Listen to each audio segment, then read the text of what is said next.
Committee जिला स्तरीय, block स्तरीय, वार्ड स्तरीय और ग्राम स्तरीय समिति के सभी आदरणीय सदस्यगण, हमारे आदरणीय मंत्री साथीगण, सांसद मित्रगण, विधायक साथीगण, सभी जनप्रतिनिधिगण, समाज सेवी संगठनों के प्रतिनिधिगण और उपस्थित सभी मेरे प्रिय बहनों और भाइयों, कोरोना संकट में हमारी क्राइसिस मैनेजमेंट कमेटियां पूरे देश में एक मॉडल के रूप में उभरी है और पूरे देश में हमारे क्राइसिस मैनेजमेंट कमेटीज के काम की भूरी भूरी प्रशंसा हुई है। ये मेरे लिए भी गर्व का विषय है कि आपके सहयोग से, क्राइसिस मैनेजमेंट कमेटियों के प्रयासों से हमने जो जन भागीदारी का मॉडल खड़ा किया, जिसमें नियंत्रण भोपाल से नहीं होता था, जिले की क्राइसिस मैनेजमेंट कमेटी, ब्लॉक की क्राइसिस मैनेजमेंट कमेटी, वार्ड की और गांव की क्राइसिस मैनेजमेंट कमेटी अपने यहां हर चीज को नियंत्रित कर रही थी। कौन सी सेवाएं चालू रखनी है, कौन सी बंद रखनी है, किल कोरोना अभियान चलाना है, होम आइसोलेशन में ले जाना है, कोविड केयर सेंटर में ले जाना है। आपको बताने की जरूरत नहीं है, सारा काम आपने अपने हाथ में ले लिया था। मेरे जनप्रतिनिधि साथियों ने मंत्रियों के साथ, विधायक सांसद साथियों ने जिला प्रशासन के साथ मिलकर जो काम किया वो अद्भुत और अद्वितीय है। मैं उसके लिए आप सबका आभार प्रकट करता हूं। यहां तक कि हमारे ग्राम स्तरीय क्राइसिस मैनेजमेंट कमेटियों ने चमत्कार किया सचमुच में, और कोविड को नियंत्रित करने में हम देश में सबसे पहले सफल हुए और सबसे प्रभावी ढंग से सफल हुए, इसलिए कि आप सक्रिय हुए। वो सफलता मेरी नहीं, भोपाल में बैठे शासन प्रशासन की नहीं, वो सफलता आपके प्रयत्नों की सफलता है। दूसरी लहर ने सचमुच में हमें बहुत नुकसान पहुंचाया। मन अभी भी कई बार दर्द, तकलीफ और पीड़ा से भर जाता है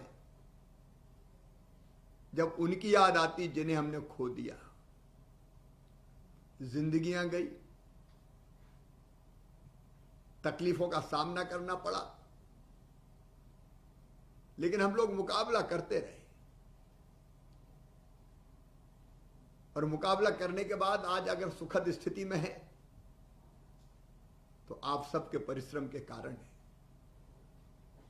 वो दिन मुझे भूलते नहीं है जब ऑक्सीजन से जैसे संकट हमें सोने की इजाजत नहीं दे रहे थे। हम पलक से पलक नहीं झपकते थे, क्योंकि हमको लगता था कि जरा अभी देर हो गई तो जिंदगी की डोर ना टूट जाए। लेकिन केवल वही नुकसान नहीं हुआ, हमारी अर्थव्यवस्था चौपट हुई है। मुझे कहने में आपसे भी कोई संकोच नहीं है। एक साल में दो बार कोविड के महासंकट ने प्रदेश की अर्थव्यवस्था को गंभीर नुकसान पहुंचाया है। सरकार के खजाने पर भी गंभीर असर पड़ा है और लोगों की आय पर भी गंभीर असर पड़ा है। रोज मेहनत करने वाले कई बार रोजगार के लिए संकट के दौर में पहुंच गए थे। छोटे छोटे व्यवसायी गंभीर संकट का सामना कर रहे हैं। व्यापार चौपट हो गया था। हालांकि उद्योग और निर्माण की गतिविधियां हमने चलाने की कोशिश की, लेकिन विपरीत असर उस पर भी पड़ा। मैं अर्थव्यवस्था के पुनर्निर्माण में अभी लगा हूं, लेकिन संकट तो संकट है। आज मेरे सामने सबसे बड़ी चुनौती है,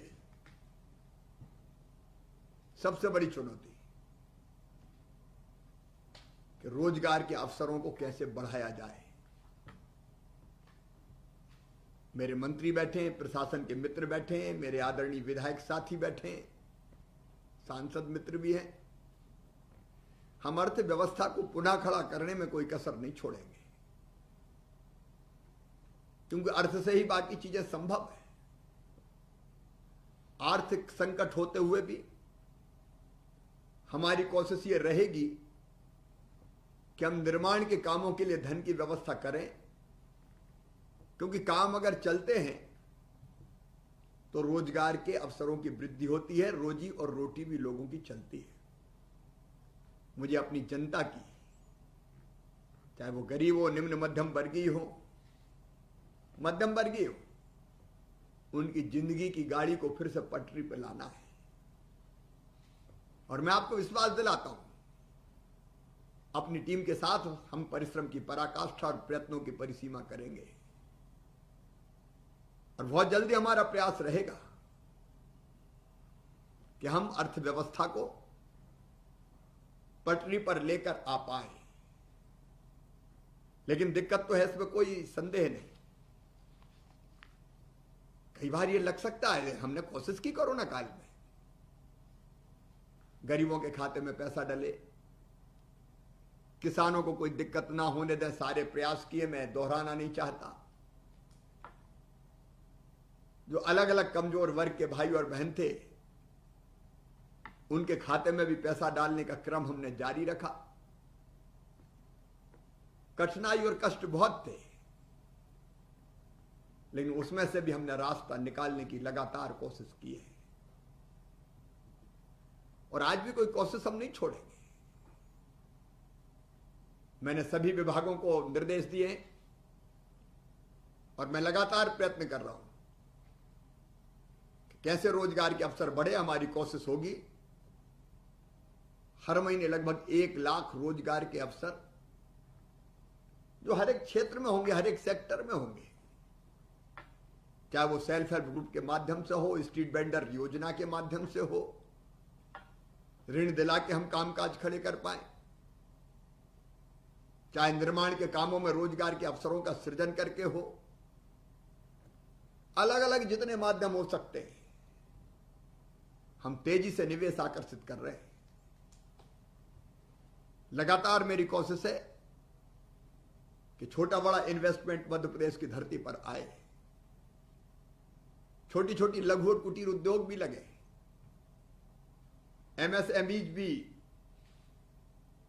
ठीक काम करके छोटी छोटी इकाइयां लगाए, टेक्सटाइल, रेडीमेड गारमेंट्स जैसे सेक्टर भी आए। आज भी मैंने उद्योगपतियों से चर्चा की है, ताकि हम अपने लोगों को रोजगार दे सकें। कष्ट है, लेकिन कसर नहीं छोड़ेंगे। हमारे कर्मचारी मित्रों की भी कुछ समस्याएं मैं उनको समझता हूं, लेकिन आज परिस्थिति थोड़ी विकट है। अनुकूल होने पर हम समाज के हर एक वर्ग के बारे में कर्मचारी सहित विचार करके फैसला लेंगे। एक तकलीफ है बच्चों की स्कूल की। अभी तीसरी लहर की संभावनाओं के कारण जो अभी आपके सामने व्यक्त की गई है, हम स्कूल खोलने का फैसला नहीं कर पा रहे हैं, क्योंकि बच्चों की जिंदगी खतरे में नहीं डाल सकते। लेकिन स्कूलों में भी शिक्षकों की सैलरी का सवाल,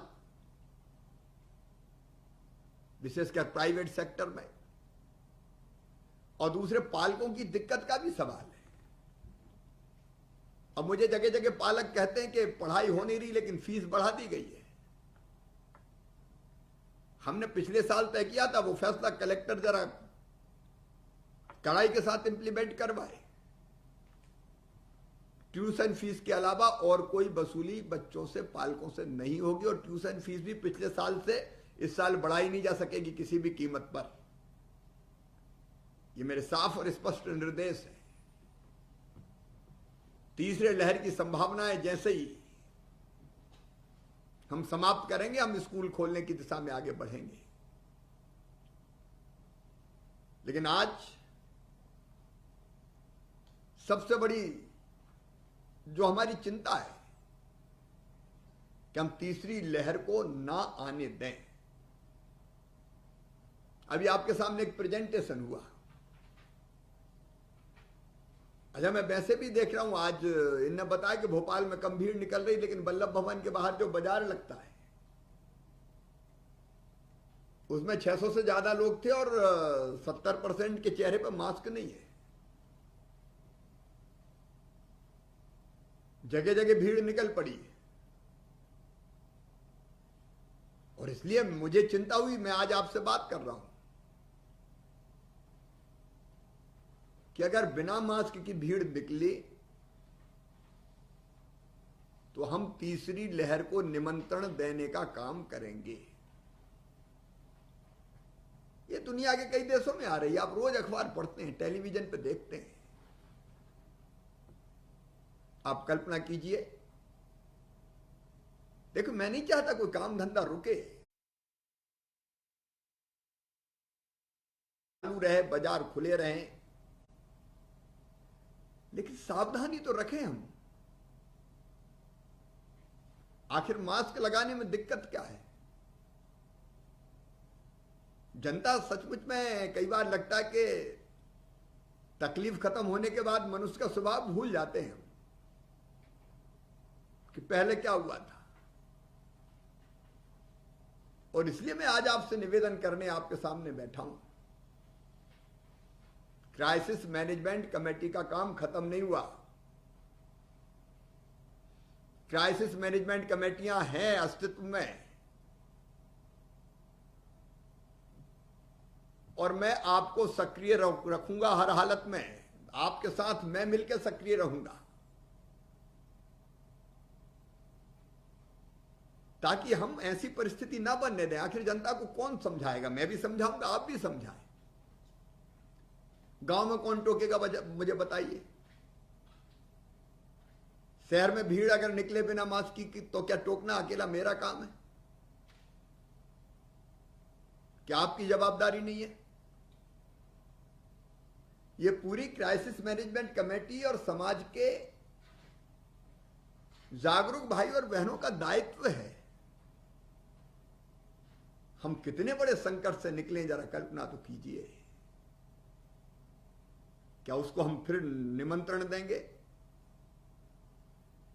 देखिए, कुछ काम आपको करना है, जनता को करना है, कुछ काम शासन को करना है, और आप और शासन एक है। अपनी ये सरकार जनता की सरकार है, जनता का, जनता के लिए, जनता के द्वारा। मैं तो आपके साथ मिलकर सरकार चलाऊंगा जी।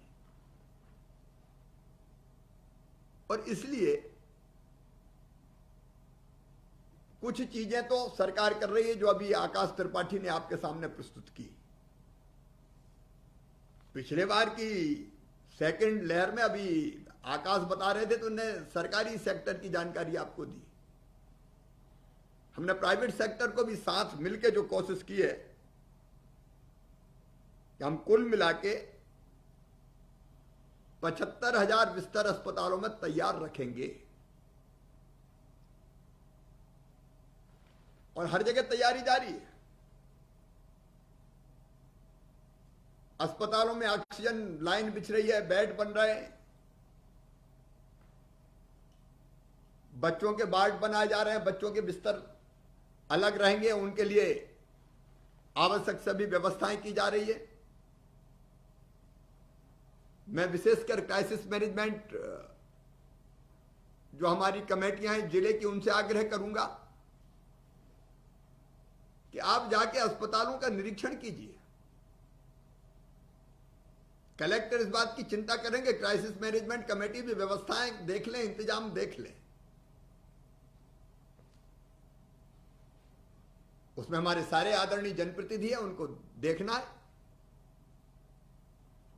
जो ब्लॉक की क्राइसिस मैनेजमेंट कमेटी है वो अपने, उनके यहां सामुदायिक स्वास्थ्य केंद्र होंगे, प्राथमिक स्वास्थ्य केंद्र को भी हम तैयार यथासंभव करने की कोशिश कर रहे हैं तो प्रशासन के साथ क्राइसिस मैनेजमेंट कमेटी भी इंतजाम देखे भाई।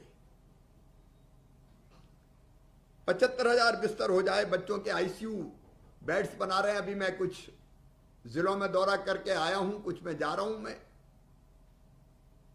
लेकिन आपके जिले में आपको देखना है और इसलिए आपको जवाबदारी सौंप रहा हूं। आप भूल मत जाना, नहीं आप भूल जाओ कि अब तो कोविड खत्म, तो क्राइसिस मैनेजमेंट कमेटी का काम खत्म। वो खत्म नहीं हुआ है। प्रभारी मंत्री बन गए, वो अपने प्रभार के जिले की सारी व्यवस्था देखेंगे, लेकिन तब तक विशेषकर जिन जिलों में दत्तचित्त होकर जिन कोविड मंत्रियों ने काम देखा है, उनकी जिम्मेदारी खत्म नहीं हुई है।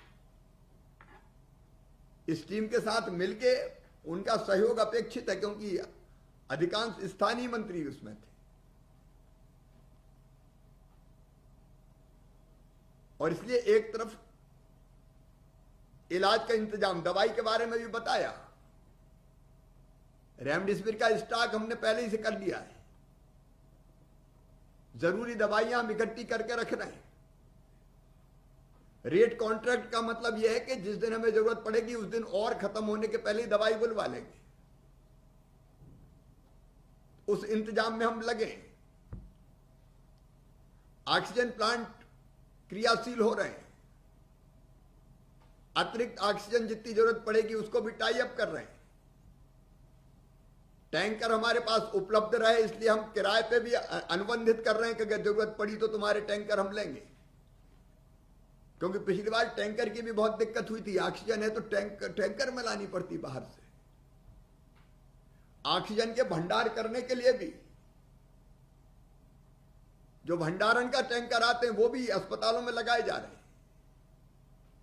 तो एक तरफ ये व्यवस्थात्मक काम ये हम कर रहे हैं, दूसरी तरफ जिसमें आपका सहयोग चाहिए, एक खूब टेस्ट करना है। कलेक्टर्स बैठे हैं, सारे प्रभारी मंत्री बैठे हैं, और मैं क्राइसिस मैनेजमेंट कमेटी से प्रार्थना कर रहा हूं, कुछ जगह दिक्कत आ रही, लोग सैंपल नहीं देते कि अब क्या जरूरत है, हमें तो कुछ है ही नहीं। लेकिन आप प्रेरित कीजिए, सैंपल देना है। देखो तत्काल पता चल जाए इसका तरीका हमारे पास क्या है। तरीका हमारे पास एक ही है कि हमारा सैंपल ले ले, नेगेटिव है तो नेगेटिव आ जाएगा, काय की चिंता। लेकिन पॉजिटिव अगर आया तो तुरंत सतर्क हो जाए। और क्राइसिस मैनेजमेंट कमेटी जिले की ये देखे कि जिले के हर हिस्से में सैंपल लिए जाने चाहिए, ताकि कोई छुपा हुआ पॉजिटिव रह ना जाए, नहीं तो वो पॉजिटिव धीरे धीरे फैलाता रहेगा। अब इसी से तो संक्रमण की चेन बनती है। आप जानते हैं 1 से 10, 10 से 50, 50 से 100, 100 से 1000। और इसलिए 75,000 से कम टेस्ट नहीं होना है मध्य प्रदेश में रोज। कलेक्टर्स इस बात को और प्रभारी मंत्री गंभीरता से लें कि उनके जिले में टेस्ट कम ना हो। हम 1 लाख तक ले जाएं, कोई दिक्कत नहीं है मुझे, करेंगे ये खर्चा हम। लेकिन जहां भी मिले तत्काल पता चल जाए। तो एक जवाबदारी आपकी कि आपके यहां सैंपल देते रहें, जनता को समझाइए कि दीजिए, मैं भी प्रार्थना कर रहा हूं। दूसरा, जो पॉजिटिव निकले, अभी पॉजिटिव निकल रहे हैं, ऐसा नहीं है कि हम बिल्कुल निश्चिंत हो गए। अभी 4-5 दिन लगातार संख्या बढ़ी। अभी बढ़ी हुई संख्या भी चिंता का विषय बनती। पड़ोसी राज्यों में भी हम देख रहे हैं कि 8-10 हजार के आसपास, 9-10 हजार महाराष्ट्र में आ ही रहे हैं केस। अभी दूसरे प्रांतों में भी केस है अभी। और इसलिए टेस्ट में जो पॉजिटिव आए उसकी कॉन्ट्रैक्ट ट्रेसिंग करनी है। मतलब उसके संपर्क में आए जितने लोग हैं उनका भी सैंपल लेके चेक करना, कहीं उनमें तो संक्रमण नहीं पहुंचा, चाहे वो परिवार के लोग हों, चाहे उनके मित्र हो, संपर्क में आने वाले बाकी लोग। ये कॉन्ट्रैक्ट ट्रेसिंग खूब करना है। मुझे खुशी है कि कई जिलों में 35-35 लोगों की कॉन्ट्रैक्ट ट्रेसिंग हो रही है। बहुत बहुत खुशी की बात है ये, क्योंकि जरा भी पता चले तो संक्रमण का पता करके उसको आइसोलेट कर दें और कोविड केयर सेंटर में ले जाएं। घर में आप तभी रखना जब घर इतना बड़ा हो या उसको हमने समझा दिया हो कि कमरे में ही रखना है और किसी को मिलना जुलना नहीं है पॉजिटिव को। और नहीं तो कोविड केयर सेंटर है, अस्पताल में पर्याप्त जगह है, अपन वहां भर्ती कर दें, वहां देख रेख होती रहेगी। ज्यादा सिम्टम नहीं है तो भी क्या बिगड़ता है अपना, ताकि बाकी में संक्रमण ना फैले। तो एक व्यवस्था बनाना जो मैंने पहले बताया, दूसरा खूब टेस्ट, कॉन्ट्रैक्ट ट्रेसिंग, आइसोलेशन में ले जाना, और एक निवेदन और है, किल कोरोना अभियान हमारा चलता रहेगा। सर्दी जुकाम बुखार के मामले आए तो क्राइसिस मैनेजमेंट कमेटी की जिम्मेदारी है कि वो सूचित करें, ताकि वहां हम दवाइयां भी दे सकें और सैंपल भी ले सकें। अधिकांश सैंपल नेगेटिव आ रहे हैं अभी, वो बुखार और सर्दी जुकाम दूसरे मौसमी कारणों से, ये हमारे लिए राहत की बात है। लेकिन हम किल कोरोना अभियान चलाते रहेंगे ताकि जरा भी कहीं फैले तो हमको पता चल जाए।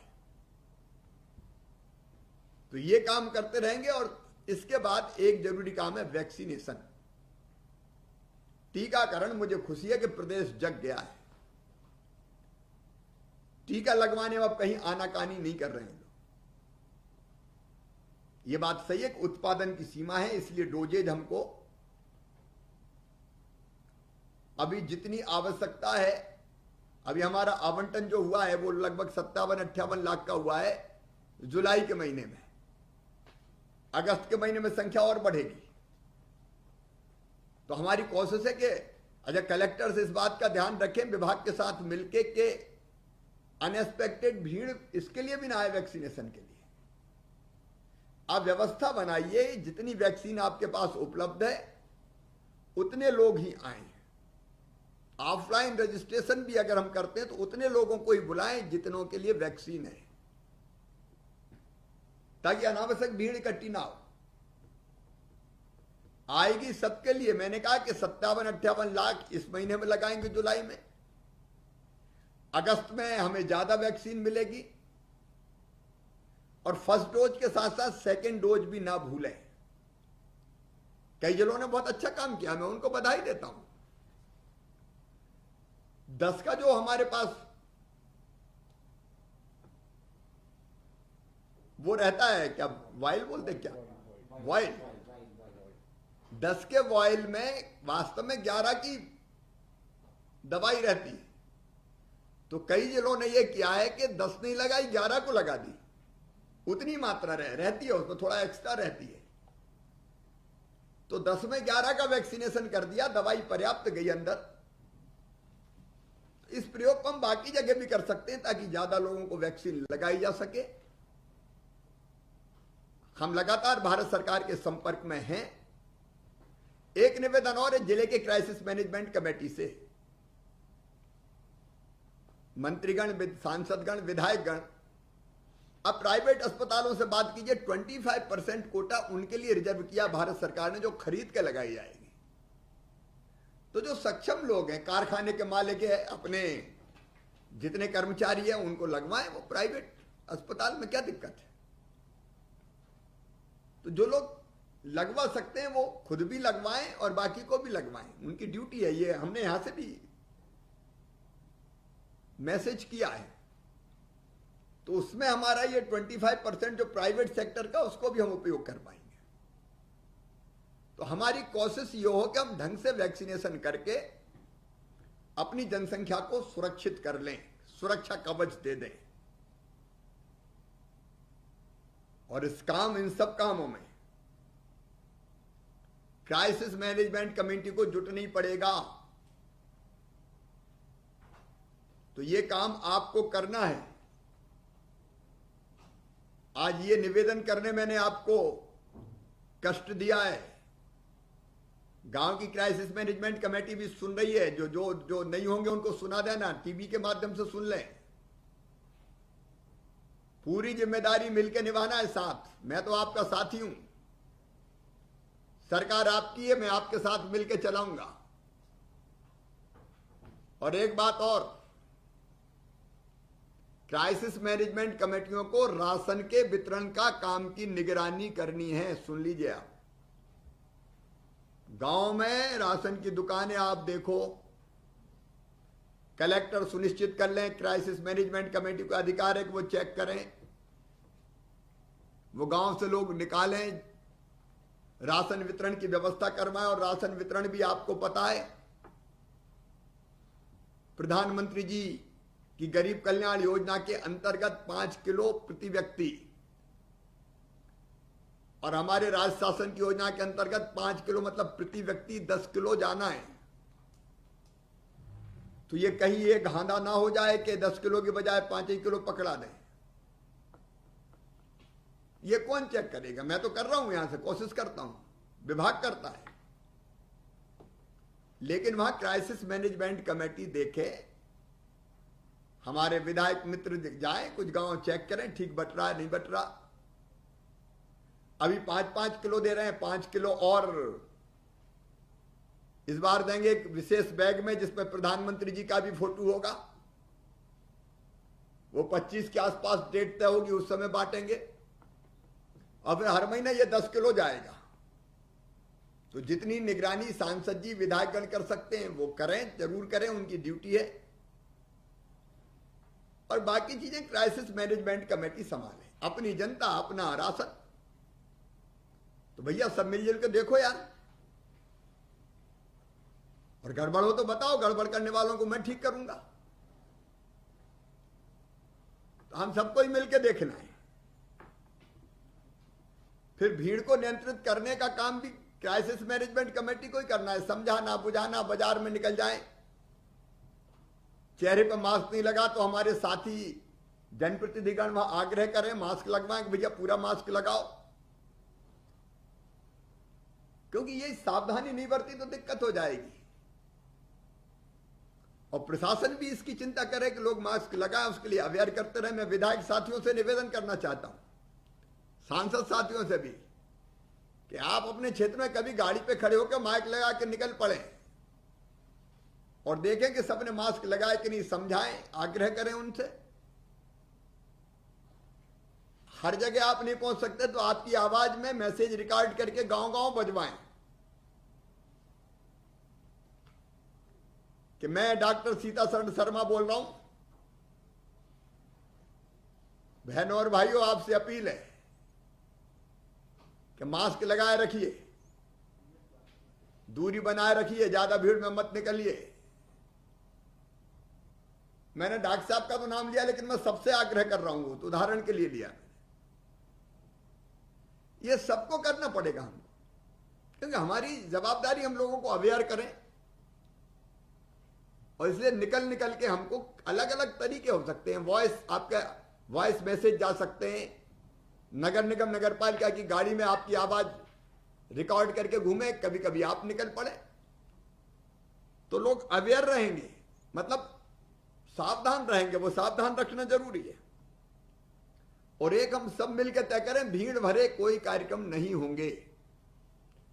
शादी विवाह की भी तिथियां अब सीमित दिनों तक ही है, तो जहां शादी विवाह है वहां भी मैं देख रहा हूं कि अब धीरे धीरे 50 की संख्या का उल्लंघन हो रहा है, आयोजन बड़े बड़े हो रहे हैं।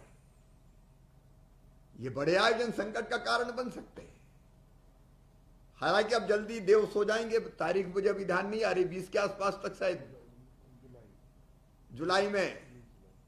उसके बाद फिर शादी कम से कम 3-4 महीने के लिए नहीं होगी, लेकिन तब तक भी नियंत्रण रहे, इसकी चिंता क्राइसिस मैनेजमेंट कमेटी खुद समझाए। गांव में अगर हो रहा है, शहर में हो रहा है, तो कहीं भाई इससे ज्यादा नहीं। वो काम भी हमको करना पड़ेगा, भीड़ भरे आयोजन नहीं करने। अब मैं भी आपसे मिलना चाहता हूं, मन बेचैन होता है कि निकल पड़ शिवराज, और इच्छा होती है कि लोगों से हाथ मिलाएं, गले लगाएं, लेकिन कोरोना इसकी इजाजत नहीं देता। इसलिए मैं निकलते हुए भी डरता हूं, क्योंकि मैं जहां जाता हूं वहां भी लोग दौड़ पड़ते हैं, तो वहां व्यवस्था बनाने में कठिनाई। अच्छा, फिर अजीब बात है, जब दूर होते तो मास्क लगाए रहते हैं, पास आते तो खोल के बात करने लगते हैं। अब हमने ये देखा होगा कई जगह के बगल में आए, दूर मास्क लगा, फिर खोल कर बात करने लगे, तो मास्क काय का हो। और इसलिए मुझे लगता है ये छोटी लेकिन महत्वपूर्ण चीजें हैं। मुझे तो मैंने देखा जहां जाता हूं मास्क निकाल के बात करने लगते हैं लोग, और फिर जिद करते हैं फोटो खिंचवाओ, फोटो खिंचवाते समय तुम भी मास्क निकालो। अब मैं जहां रहता हूं वहां समझाता हूं ये हम सब जनप्रतिनिधियों को समझाना पड़ेगा सचमुच में। 3-4 महीने अपन देख लें तीसरी लहर, उसके बाद फिर भगवान की कृपा रही तो सामान्य दिन लौटेंगे। लेकिन ये छोटी और बहुत महत्वपूर्ण चीजें हैं। एक बात और आपको जिम्मेदारी आपकी है, हमने वो बच्चे जिनके माता पिता नहीं रहे उनके लिए मुख्यमंत्री बाल सेवा योजना प्रारंभ की है। तो कोई बच्चे अगर रह गए हो जिनको योजना का लाभ नहीं मिला हो तो आप सूची बना के तत्काल भेज दें ताकि उन बच्चों को योजना का लाभ दिया जा सके। सरकारी कर्मचारियों को अनुकंपा नियुक्ति जो नहीं रहे हैं और अनुग्रह राशि अगर कोई छूट गया हो तो उनकी चिंता करें। और जिन बच्चों के माता पिता नहीं है या परिवार बहुत संकट में, एक सूची जरूर बनाए, कुछ ना कुछ व्यवस्था उनकी करेंगे और इसके अतिरिक्त भी हो तो। क्योंकि बच्चों को हम सड़क पे नहीं छोड़ सकते, बेसहारा नहीं छोड़ सकते। हमारी जवाबदारी है समाज की और सरकार की कि हम उनकी भरपूर चिंता करें। और इसलिए ऐसे सब कामों में आपका सहयोग चाहिए। इसलिए मैंने आज आपको कष्ट दिया है। हमारा जिला प्रशासन कोरोना नियंत्रण के साथ बाकी रोजगार मूलक कामों को तेजी से शुरू करे।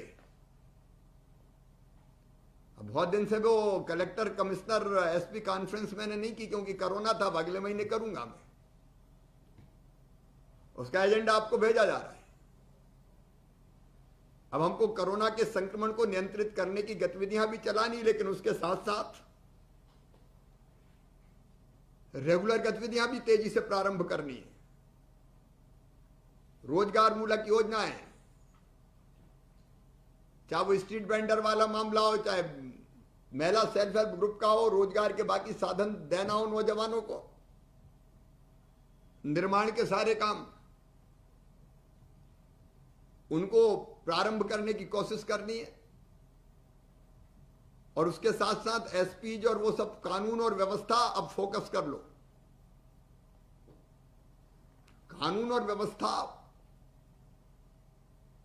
पूरी ताकत के साथ मैदान में पिल जाए। अपराधियों को, जैसे मैंने पहले भी कहा था, किसी को नहीं बख्शना है। हम 3 महीने, कुछ 3-3.5 महीने नहीं कर पाए कोरोना के कारण, लेकिन कुछ जगह जिस ढंग की घटनाएं हुई है वो तकलीफ देती है। अब ऐसे लोगों को छोड़ना नहीं है। ये सारी चीजें और विशेषकर अवैध उत्खनन जैसी गतिविधियां रोकने का काम पूरी ताकत के साथ करना है। मैं पृथक से भी चर्चा करूंगा, लेकिन क्राइसिस मैनेजमेंट कमेटी के मेरे मित्रों, आप मेरे लिए एक संबल हो, एक ताकत हो। प्रदेश को बचाने के काम में भी, संक्रमण से कोरोना के, और बाकी काम भी जो मैंने बताया उनके लिए। समाज के सहयोग से ही सब चीजें बेहतर चलती है और अपना प्रदेश बनता है। तो आपके सहयोग से ही सब चीजें चलाएंगे। और मैं समय समय पर आपको कष्ट देता रहूंगा, छोड़ूंगा नहीं। आपके साथ ही तो काम करना है मुझे, इसलिए मैदान में डटे रहिए, अपना सर्वश्रेष्ठ दीजिए,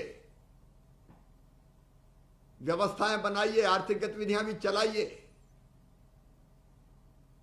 और आपके साथ मैं खड़ा हूं, पूरी सरकार आपके साथ मिलकर काम करेगी। गांव गांव खड़ा हो गया मध्य प्रदेश का, तो आत्मनिर्भर मध्य प्रदेश गढ़ देंगे हम। कोरोना की तीसरी लहर को भी पूरी तरह से हम निर्मूल कर देंगे, ताकतवर नहीं रहने देंगे। जनता को फिर से वैसे संकट में नहीं पड़ने देंगे। ये जिद है, लेकिन इस जिद में आपको साथ देना पड़ेगा। आप भी जिद ठानो ना, आओ जिद ठाने। हम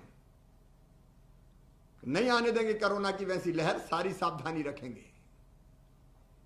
मैं भी कसर नहीं छोड़ूंगा, आप भी कसर ना छोड़ें। बहुत बहुत धन्यवाद।